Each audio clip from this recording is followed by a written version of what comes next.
நாளும் நல்லவை சிந்தனை துளிகள். பிஸ்மில்லாஹிர் ரஹ்மானிர் ரஹீம்.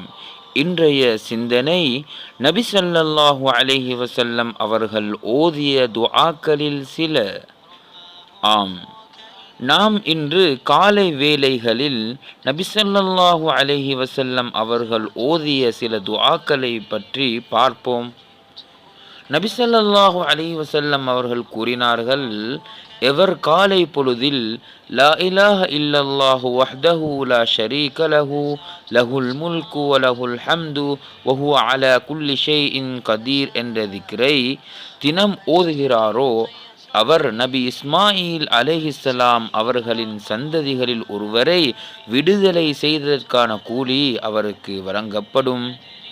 மேலும் அவருடைய 10 பாவங்கள் மன்னிக்கப்படுகின்றன, 10 அந்தஸ்துக்கள் உயர்த்தப்படுகின்றன. மேலும் அவர் மாலை நேரம் வரை ஷைத்தானை விட்டும் பாதுகாக்கப்படுவார். மேலும் மாலை நேரத்தில் இந்த திக்ரை அவர் ஓதினால் காலை பொழுது வரை இதே போன்று இஸ்மாயில் அலைஹிஸ்ஸலாம் அவர்களின் சந்ததிகளில் ஒருவரை விடுதலை செய்த இன்னும் அவருடைய 10 பாவங்கள் மன்னிக்கப்படுகின்றன, 10 அந்தஸ்துக்கள் உயர்த்தப்படுகின்றன. எனவே இந்த துஆவை ஓதி வருவோம்.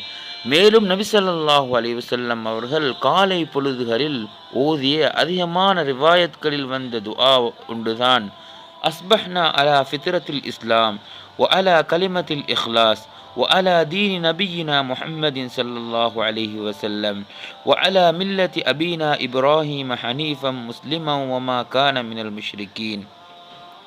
இதன் கருத்து, நாங்கள் இஸ்லாத்தின் இயல்பு நிலையின் மீதும் வாய்மையின் வார்த்தையின் மீதும் எங்கள் நபி முஹம்மது ஸல்லல்லாஹு அலைஹி வஸல்லம் அவர்களின் மார்க்கத்தின் மீதும் எங்கள் தந்தை இப்ராஹீம் அலைஹிஸ்ஸலாம் அவர்களின் வழிமுறையின் மீதும் காலை நேரத்தில் ஆகிவிட்டோம். இப்ராஹீம் நபி அவர்கள் இறைவனுக்கு கீழ்ப்படிந்தவராகவும் ஓர்மனப்பட்டவராகவும் இருந்தார், இணை வைப்பவர்களில் ஒருவராய் இருக்கவில்லை. நூல் அஹ்மத். ஆகவே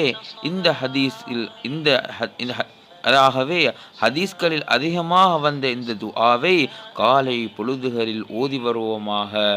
நன்றி. ஜஸாக்குமுல்லாஹு ஹைரா. தொகுப்பாளர் அப்துர் ரஹ்மான் ரிஃப்தி அல் ஹாஷிமி திஹாரிய.